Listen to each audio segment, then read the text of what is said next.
dan anaknya satu wahana bermain di situ. Jadi mereka menaiki wahana yang berputar, naik dan turun begitu ya.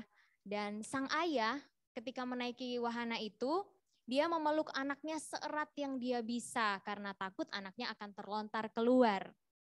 Dengan tangan yang menggenggam erat, sang ayah berdoa agar waktu cepat berlalu supaya mereka bisa segera turun atau keluar dari wahana tersebut. Sedang ketika dia melihat ke anaknya, ternyata anaknya tertawa dan sangat menikmati momen itu. Setelah turun, si anak berkata, "Menyenangkan sekali, ayo naik lagi." Sang ayah tentu berkata tidak, walaupun sebenarnya di hatinya dia merasa ayah yang buruk karena mengatakan tidak untuk apa yang menyenangkan bagi anaknya begitu ya. Mereka lalu duduk di sebuah bangku, Bapak Ibu saudara-saudari sekalian. Sang ayah bertanya, "Apa kamu tidak takut? Tadi itu sangat gila sekali. Wahananya berputar naik dan turun. Kenapa tadi kamu mau naik?" kata ayahnya. Lalu si anak menjawab dengan polos, "Karena kamu tadi naik, ayah." Bapak Ibu saudara-saudari sekalian, dari cerita singkat ini kita bisa katakan bahwa anak kecil ini percaya kepada ayahnya.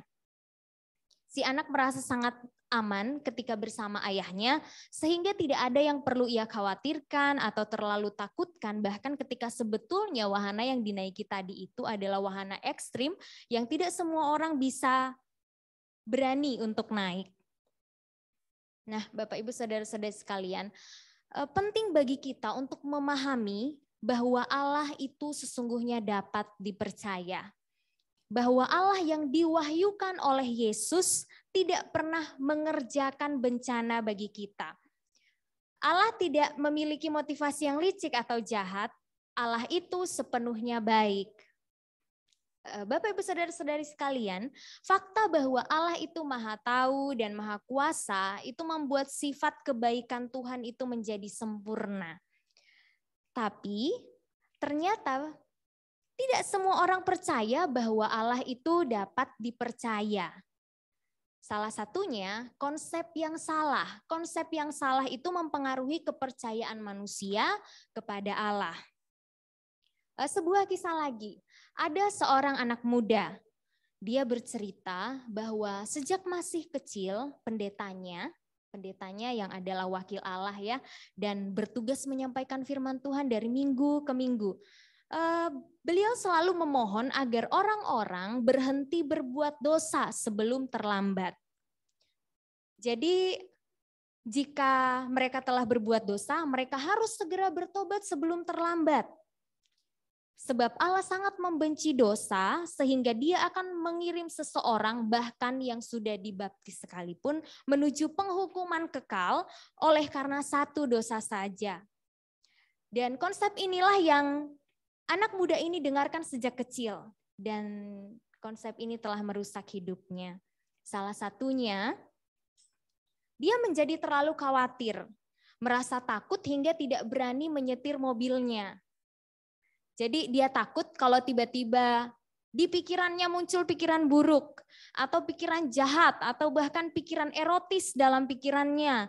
Lalu ketika sedang menyetir mobil, mungkin dia akan kecelakaan lalu mati saat itu juga, lalu Allah akan langsung mengirim dia ke neraka karena dia tidak sempat bertobat. Jadi menurut anak muda ini Allah itu tidak dapat dipercaya. Karena begini ya Bapak Ibu saudara-saudari sekalian, mengenai mempercayai seseorang. Konsep mengenai mempercayai seseorang itu kan berarti begini ya, mempercayai bahwa orang tersebut akan selalu memikirkan yang terbaik bagi kita, akan selalu melindungi kita dari bahaya, dan seorang yang dapat kita andalkan. Tapi kepercayaan seperti ini tidak berlaku bagi Allah dalam konsep yang telah diajarkan kepada anak muda tadi ini. Sebab konsepnya mengenai Allah ternyata telah membuat dia takut. Dia membuat dia ketakutan untuk bahkan sekedar mengendarai mobil daripada memberikan kekuatan dan keberanian kepadanya. Jadi ada sebuah masalah di konsepnya mengenai Allah. Tapi syukurnya seiring berjalannya waktu, seiring pembicaraannya dengan orang-orang yang mengerti, dengan seorang profesor teologi, akhirnya dia menyadari bahwa konsep yang dia terima selama ini bukanlah kebenaran mengenai Allah. Nah, jadi bagaimana dengan kita Bapak Ibu Saudara-saudari sekalian? Mungkin kita perlu cek juga ke dalam diri kita. Konsep seperti apa yang telah kita pelajari selama ini atau yang terus memenuhi pikiran kita? Sekarang kita mau masuk kepada apa yang Tuhan Yesus ajarkan gitu ya Bapak Ibu. Kita mau membandingkan konsep anak muda tadi mengenai Allah dan konsep Yesus mengenai Allah. Dan ini sebetulnya sangat berbeda.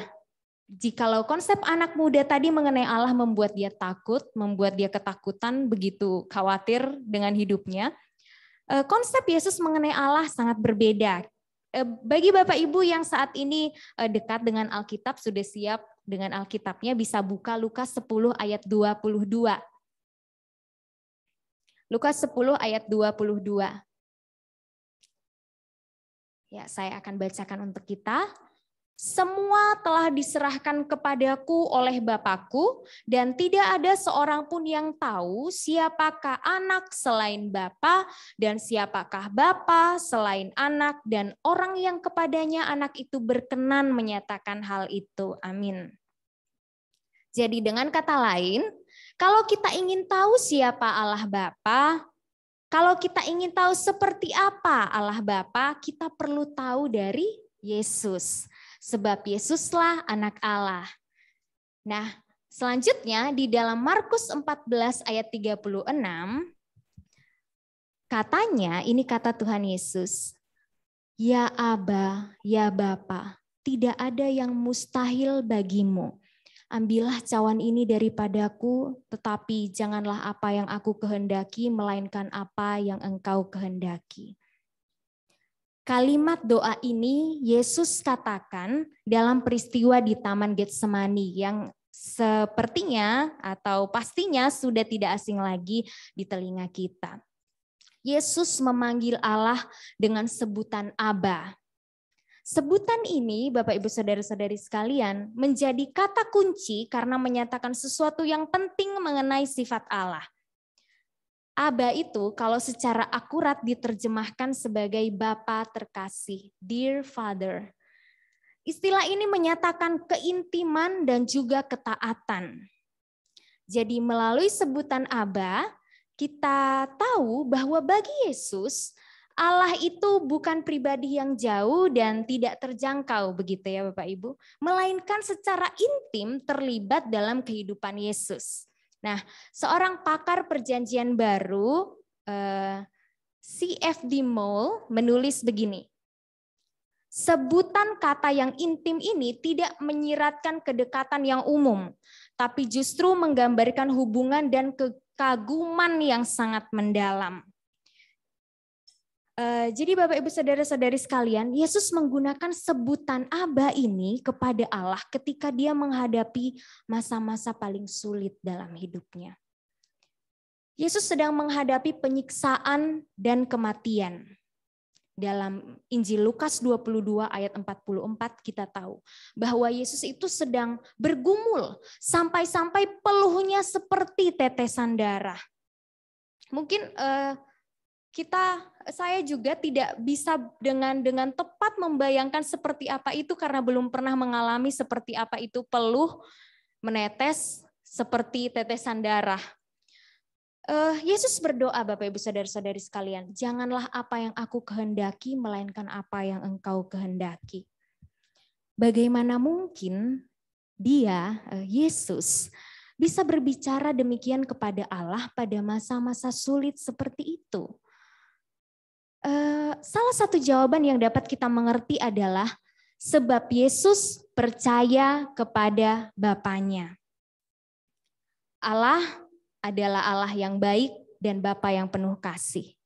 Jadi Yesus dalam kemanusiaannya, dia Allah yang menjadi manusia.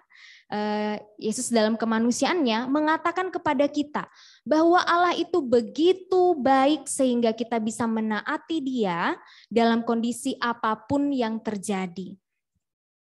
Perlu kita perhatikan Bapak Ibu Saudara-saudari sekalian bahwa bahkan pada saat mengalami penderitaan yang paling dahsyat, Yesus tetap percaya kepada Bapa surgawinya yang mengutus dia ke dunia. Dan ternyata Bapak Ibu Saudara-saudari sekalian, Yesus tidak hanya menyebut Allah sebagai Aba, tetapi juga sebagai Bapa. Nah, dalam hal ini, pada praktiknya dalam kehidupan manusia terdapat sebuah masalah mengenai sebutan Bapa kepada Allah. Jadi ada sebuah kisah lagi Bapak Ibu. Di akhir sebuah kuliah mengenai doa, seorang dosen menutup kuliah dengan sebuah doa yang diawali dengan kalimat Bapa surgawi yang terkasih. Selesai berdoa, kemudian setelah selesai berdoa, seorang wanita mendatangi dosen tersebut dan berkata dengan penuh tangisan, "Saya suka dengan apa yang Bapak ajarkan hari ini mengenai doa. Tetapi ketika Bapak mulai berdoa dengan menyebut Allah sebagai Bapa, saya tidak bisa menerimanya." Begitu katanya.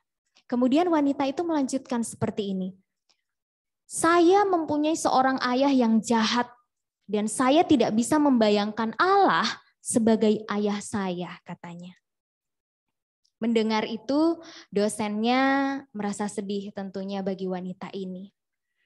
Tapi mengenai sebutan Bapa, tentu berhenti menggunakan kata Bapa atau sebutan Bapa itu bukanlah solusi dari masalahnya. Karena masalahnya adalah begini Bapak Ibu Saudara-saudari sekalian. Kita memproyeksikan apa yang kita pahami mengenai apa arti ayah itu ke dalam sosok Allah. Dengan kata lain, masalah manusia ketika berusaha memahami Allah adalah manusia melihat sosok Allah itu berdasarkan apa yang manusia pahami mengenai keadaan dirinya atau sekitarnya. Jadi mencoba mengenal Allah atau memahami Allah dari apa yang kita pahami, terus kita proyeksikan kepada Allah. Kita melihatnya tuh dari bawah ke atas. Sebetulnya Bapak Ibu Saudara-saudari sekalian bukan seperti itu yang seharusnya kita lakukan. Jadi ketika Yesus menggambarkan Allah sebagai Bapanya, seharusnya kita menggunakan definisi atau pengertian Yesus tersebut mengenai apa itu kebapaan atau mengenai apa itu Bapa. Seorang teolog yang juga seorang pendeta, Karl Barth, berucap mengenai hal ini.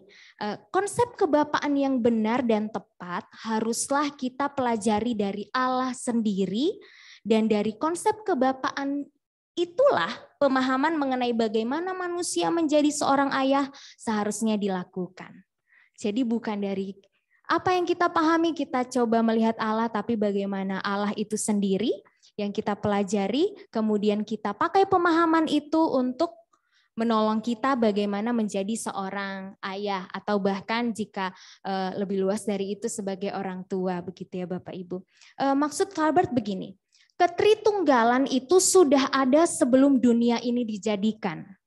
Jauh sebelum Allah menciptakan manusia dalam gambar rupanya, laki-laki dan perempuan, Allah sudah ada sebagai Bapa, Anak, dan Roh. Jadi hubungan mereka sudah terjalin jauh sebelum ada manusia yang memiliki keturunan. Allah sebagai Bapa dan Yesus sebagai anak itu sudah ada sebelum ada manusia yang menjadi seorang ayah maupun menjadi seorang anak. Jadi Bapak Ibu Saudara-saudari sekalian, konsep kebapaan atau konsep Bapa seharusnya itu pertama-tama didefinisikan oleh Allah dan Yesus, bukan oleh Adam dan keturunannya. Bapak Ibu Saudara-saudari sekalian, banyak orang seperti wanita yang tadi. Mereka telah mengalami kepahitan disebabkan oleh ayah biologis mereka, sehingga mereka kesulitan untuk membayangkan Allah sebagai seorang Bapa. Mungkin juga ada yang dari kita yang mungkin pernah mengalami ini.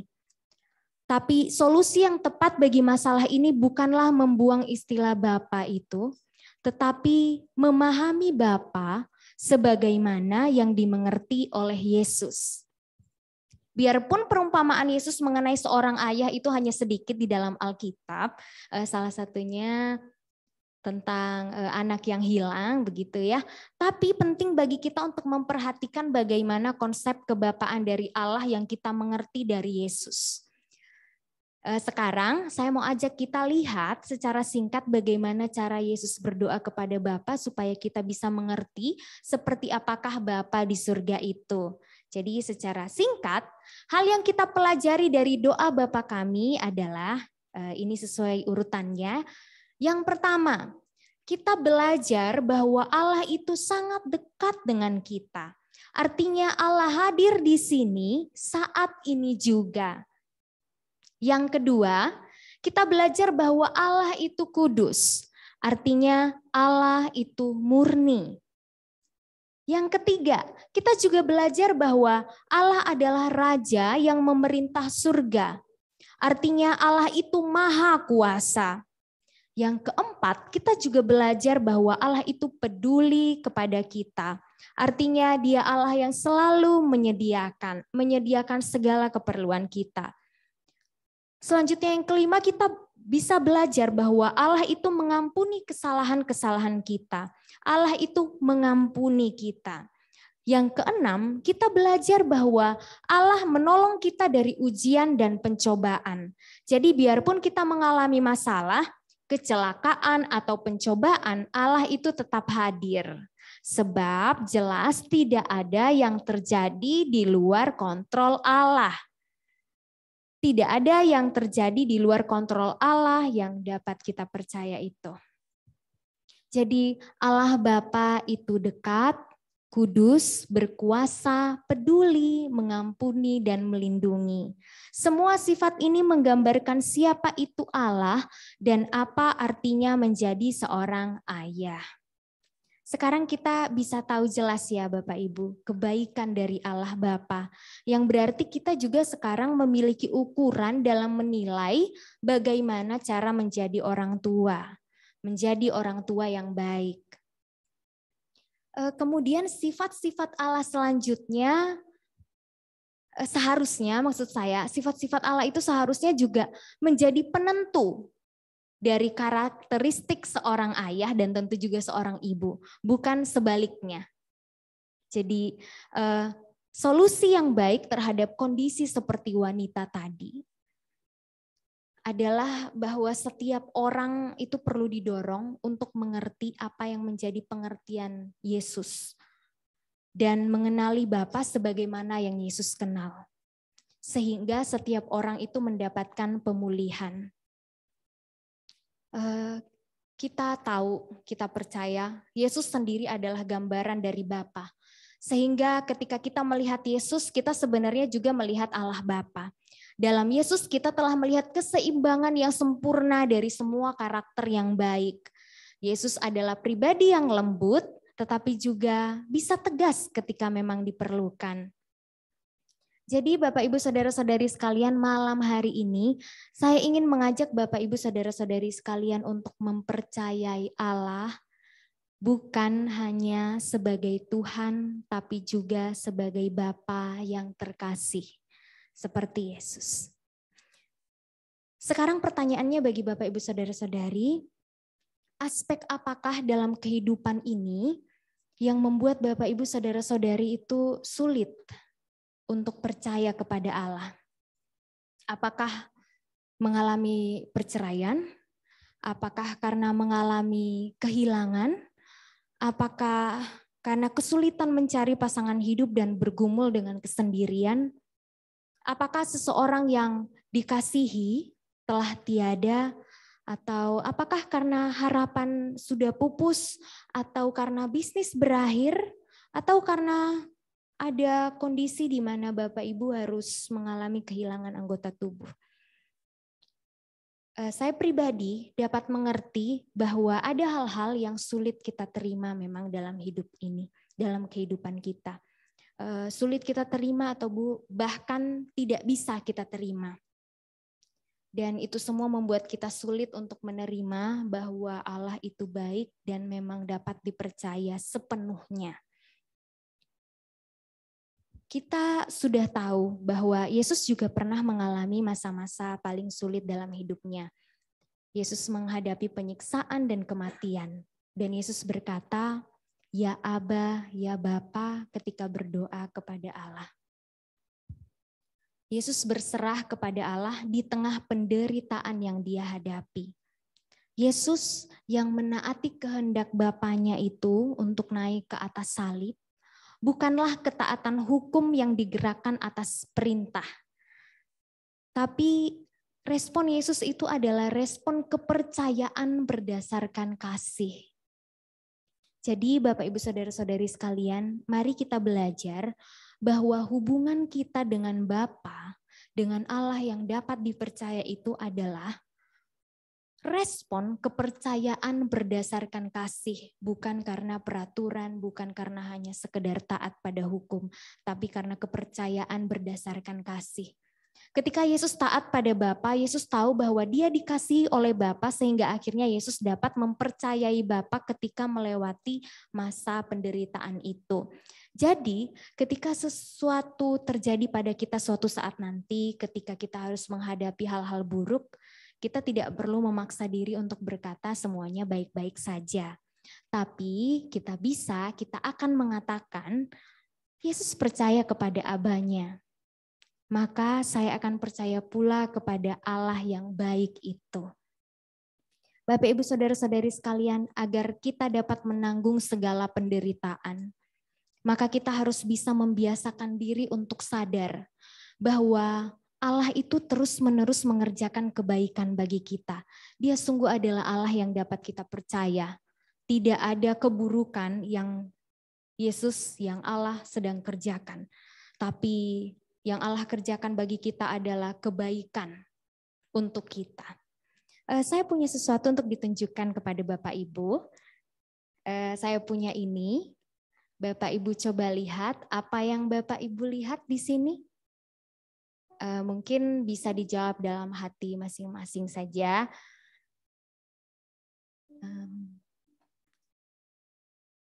Oh iya, oke. Apa yang Bapak Ibu lihat di sini silahkan dijawab. Oke, saya turunkan. Bapak Ibu saudara-saudari sekalian, manusia itu punya sifat bawaan untuk secara alami melihat keburukan. Bahkan mungkin di sekitar kita mungkin ya kita punya pengalaman di mana orang-orang di sekitar kita sangat suka menceritakan keburukan orang. Gitu. Ya itu salah satu pergumulan lain mengenai bagaimana kita menggunakan mulut kita ini begitu ya. Manusia punya sifat bawaan untuk secara alami melihat keburukan. Manusia langsung melihat setitik noda kecacatan daripada luasnya anugerah. Saya pegang kertas ini putih. Saya tidak tahu Bapak Ibu tadi menjawab apa waktu saya tanya Bapak Ibu lihat apa. Tapi ada kemungkinan biasanya orang cepat lihat titik yang hitam tadi. Padahal sebetulnya lihat kertas putih besar ini begitu ya. Manusia itu begitu cepat terkesima oleh masalah. Teralihkan perhatiannya dari berkat atau anugerah yang sebetulnya jauh lebih banyak, jauh lebih besar dari masalah. Sampai-sampai mempengaruhi, mengganggu kepercayaannya kepada Tuhan. Sangat disayangkan. Oleh sebab itu, manusia perlu dengan penuh kesadaran mengingat sukacita kehidupan yang telah Allah berikan.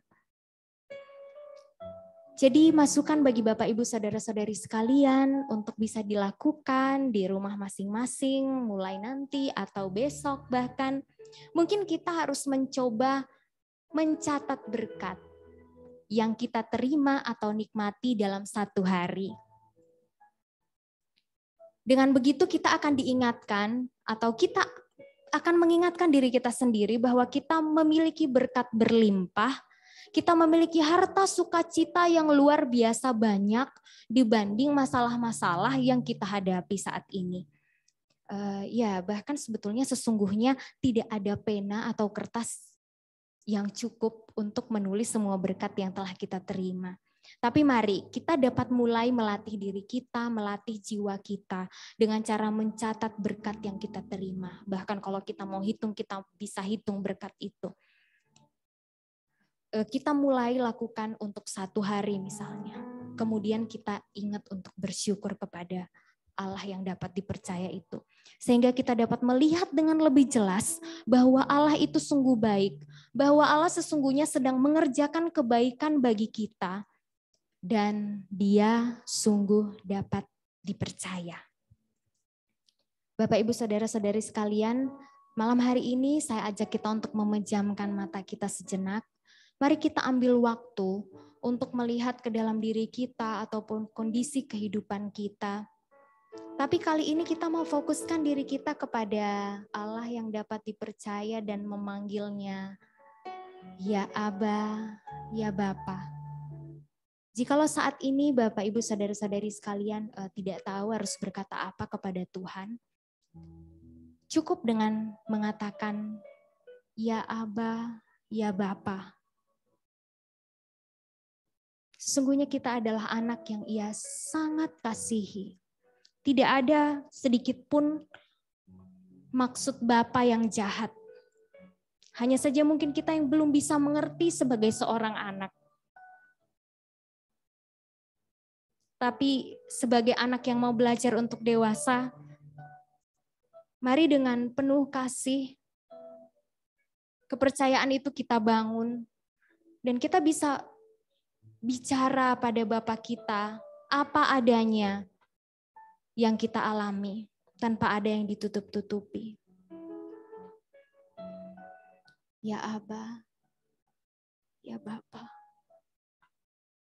Bapa, Bapa, Aba, Bapa, Aba, Bapa, Kau segalanya bagiku, ku naikkan syukur padamu dengan segenap hatiku, Aba, Bapa. Ku mengasihimu lebih dari segalanya. Ku ingin Kau Tuhan, emas, perak, dan permata, tiada artinya. Ku ingin lebih dekat, bersekutu denganmu. Jadikan ku anak yang percaya kepadamu.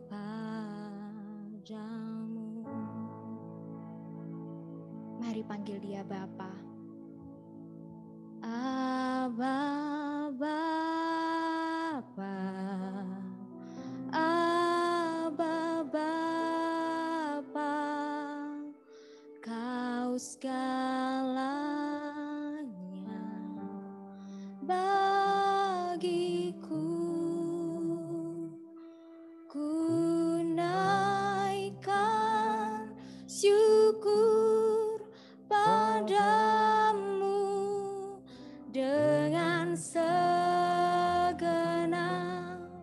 hatiku, Aba, Bapa. Ku mengasihimu. Terima kasih Bapa. Minta Musa memimpin kita untuk doa penutup.